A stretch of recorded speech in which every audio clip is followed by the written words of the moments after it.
Magandang buhay mga kaani, ito na naman po si Kuya Harvest para magbigay ng konting tips and ideas po sa ating po mga kasamang magsasaka. So ibabahagi ko po sa inyo ngayon yung pong mga varieties na na para sa full elevated at upland na lugar. So ito po yung mga variety na nagtatribe o nabubuhay at nagsusurvive sa mga ganitong lugar. Ano po, so 'pag sinabi po nating full elevated, ito po yung katulad po ng sa Central Cordillera, mga malalamig na lugar. So ito po yung mga puwedeng variety na, itanim. So una po sa listahan po natin, ito pong PSB RC44. Ang average yield niya po 4.1 tons per hectare, maximum yield 5.7 tons, maturity 144 days. Ang height ay 98 centimeter. Ang kasunod po yung PSB RC92, average yield 3.6 tons, maximum yield 6.7 tons per hectare, maturity 131 days after seedling. Ang height 94 centimeter. PSB RC94, average yield 3.3 tons per hectare, maximum yield 8.6 tons per hectare, maturity 133 days, height 80 centimeter. Next po natin yung PSB RC96, average yield 3.6 tons per hectare, maximum yield 5.3, maturity 136 days, plant height 80 centimeter. Next, NSEC RC104, average yield 4.3 tons, maximum 6.3 tons per hectare, maturity 154 days, height 93 centimeter. RC 560, average yield 2.3 tons per hectare, maximum yield 6.6 tons per hectare, maturity 1.143 days, height 95 centimeter.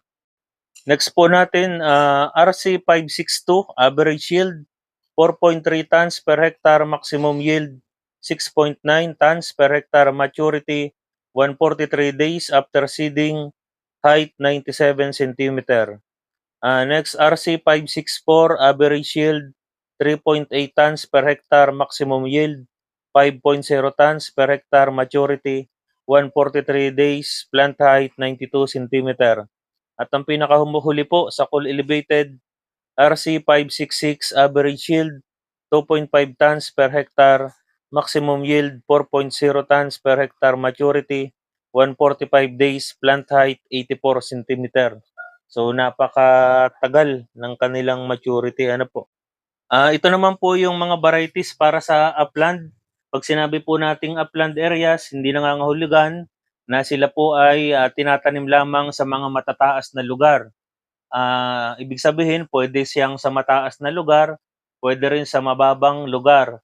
Pero ang sinasabi po dito, ang definition po ng upland ay yung mga palaya natin na walang, band o walang mga pilapil. So katulad po ng taniman ng mais, 'pag tinaniman natin ng palayan kahit nasa mababang lugar, upland na po ang tawag diyan. At yung mga mataas na lugar, basta walang pilapil, katulad nitong mga nasa North Cotabato, sa Kabakan, mga upland varieties po. So mga diyan po tinatanim. So ito po yung mga yon. Number 1, PSB RC1, pinakakauna-unahang variety. Average yield 5.6 tons per hectare, maximum yield 7.6 tons per hectare, maturity 110 days, plant height 88 centimeter. PSB RC3, average yield 2.9 tons, maximum yield 6 tons, maturity 123 days after seeding, plant height 106 centimeter. PSB RC5, average yield 2.9 tons, maximum yield 4.2 tons per hectare, maturity 122 days after seeding, plant height 104 centimeter. Next po, PSB RC7, average yield 2.9 tons, maximum yield 4 tons per hectare, maturity 121 days, height 119 centimeter. Next, NSEC RC9, APO, average yield 2.9 tons, maximum yield 5.5 tons, maturity 119 days, height 98 centimeter. NSIC RC11, average yield 2.6 tons, maximum yield 4.9 tons per hectare, maturity 125 days, plant height 104 centimeter. So next po natin, NSIC RC23, may yield na 7.6 tons per hectare, maturity 100 days. NSIC RC25, average yield 3 tons per hectare, maximum yield 5.3 tons per hectare, maturity 107 days. So ang plant height niya 84 centimeter.